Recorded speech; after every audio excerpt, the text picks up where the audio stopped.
এই বাংলাদেশে যে কিশোর গ্যাং বাড়তেছে, সিরিয়াল রেপিস্টরা বাড়তেছে, যে ক্রাইম বাড়ছে, এটা একটা হলো আইন প্রশাসন বিচার ব্যবস্থা দিয়ে ক্রাইমটাকে আপনি সলিউশন নিয়ে আসবেন, দমাবেন, বাট এটা হচ্ছে প্রিভেনশন কিভাবে করবেন, সেখানে আবার আমাদের কাজ আছে। ফরেনসিক সায়েন্স হচ্ছে আপনার আমরা হিউম্যানের বিহেভিয়ার নিয়ে কাজ করি। এখন হলো একজন ব্যক্তিকে প্রোফাইলিং করতে হবে। প্রোফাইলিং মানে কি, সেই ব্যক্তি 1 কোটি টাকায় বিক্রি হবে নাকি 100 কোটি টাকায় বিক্রি হবে, সে একটা ক্রাইম করবে নাকি 10টা ক্রাইম করবে, তাকে একটা প্রোফাইল করতে হয়। অর্থাৎ সে তাকে কনভিন্স হবে বা সে দেশের তথ্য বিক্রি করে দিবে কিনা, একটা অ্যানালাইসিস হিউম্যানের যে করতে হয় সেটা ফরেনসিক সাইকোলজিস্টরা করে থাকে। সঠিক প্যাড আর সঠিক তথ্য দিয়ে এসব সামলে নিব এক হয়ে।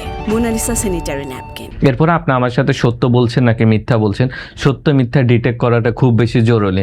তাহলে সেখানে ক্ষেত্রে আমাদের ফরেনসিক সাইকোলজি কাজ করবে।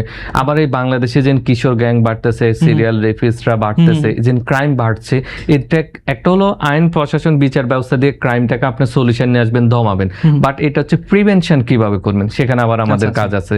অর্থাৎ এই প্রিভেনশনের ক্ষেত্রে আমরা তাদেরকে আবার কিভাবে স্বাভাবিক লাইফে নিয়ে আসতে পারি, বা কাদেরকে আনা যাবে না, কাদেরকে একদম পার্মানেন্ট শাস্তির ব্যবস্থার মধ্যে রাখতে হবে, সেই বিষয়গুলো নিয়ে ফরেনসিক সাইকোলজি কাজ করে। এবং আমাদের প্রচুর টুলস আছে, টেকনিক আছে, যেগুলো দেখে আমরা মানুষকে অ্যানালাইসিস করতে পারি সেই ব্যক্তি আসলে এটা কেমন, সে সত্য মিথ্যা বলছে না, এই কেসের সাথে আপনার ইনভলভ আছে নাকি ইনভলভ নেই।